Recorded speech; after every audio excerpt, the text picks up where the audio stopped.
With these remarks, I give the floor to Mrs. Natalia German of Moldova to present her already distributed written vision statement and add some remarks to this within a 10 minutes framework.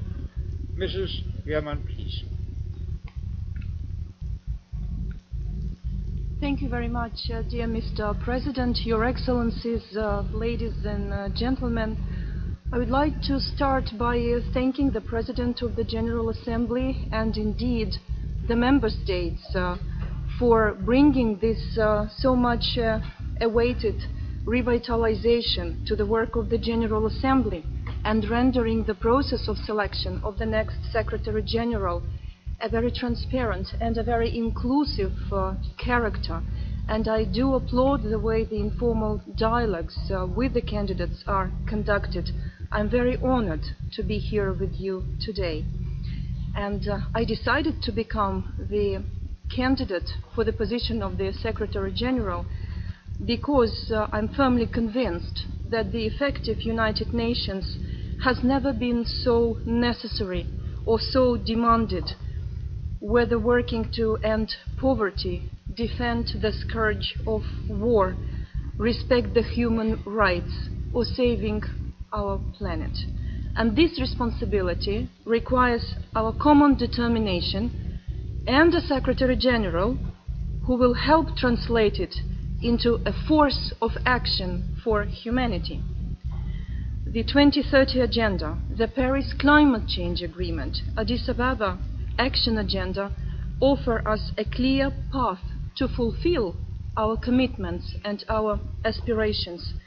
And I firmly believe that now is the time to turn to implementation with the objective of leaving no one behind.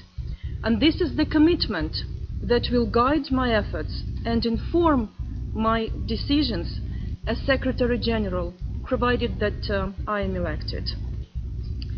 And I'm also convinced that my previous experience in the service of my country, the Republic of Moldova, will be very relevant for the parameters of the job.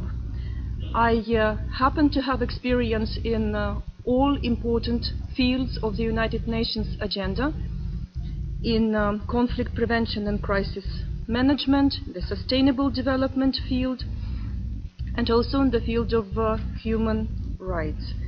I also have the experience of managing the governmental activity in conditions of delivering more with less. And I think that the know-how of state building, the setting up and consolidation of important state institutions in rather challenging internal and regional environment is a very useful experience that I would be able to bring to the service of this organization and its member states. Operating under such conditions, you have to develop negotiations and consensus building skills, and you have to be able to reach out to virtually everybody, all stakeholders, promoting mutual understanding and respect. Another important ability is to adapt to stay relevant in an ever-changing environment. And I think this is also a very important task our organization is facing right now, and a very important criteria for the Secretary General's abilities. And it is particularly obvious when we speak about peace and security. The nature of conflict has changed, and the emergence of new actors and the scourge of terrorism represent serious threats to our common security. And no nation alone is capable to respond and to defend itself. We do it only with a global engagement and by means of a coordinated response. And the prevention must stay at the core of all our activities, which is the most cost-effective tool. The Secretary General should ensure that the Secretariat deploys most effective tools to strengthen early warning and rapid responses. And when the United Nations act, people are at the heart of our commitment. And while talking about the traditional activity of United Nations peacekeeping, for example, I would say that it has to be robust, agile, and efficient. And they should ensure that the mandate includes and focuses on, first and foremost, protection of the vulnerable groups of the population, most importantly women and children. And the Secretary General should further the capacity of the United Nations to offer quick response and timely deployment.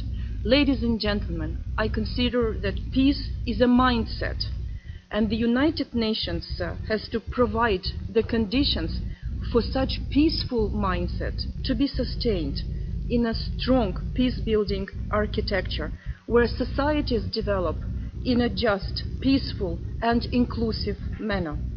Also, I firmly believe that women have to be enabled to participate and advance social cohesion, institutional building, peace and stability in all our societies. There is always a very important role for our partners, the regional organizations, community, religious leaders in our societies.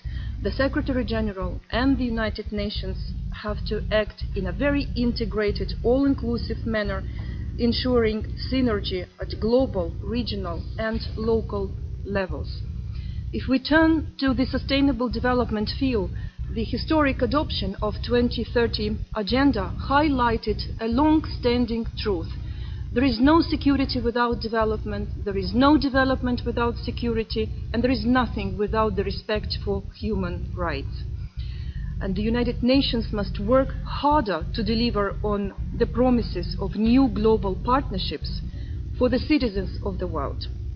UN can support the member states to deliver on these commitments. It has actually a unique role to do it. And this is our collective undertaking that will require shared cooperation and also, I think, a shift of mindset. No effort should be spared to ensure that the solidarity among nations is displayed. And the solidarity, this word, of course, has a very special meaning for us Eastern Europeans. Without the resilient and stable societies, sustainable peace is very hard to achieve. Without strong and safe communities, many populations will continue to be victims of forced displacement and poverty. And this is what should stay at the heart of our challenges.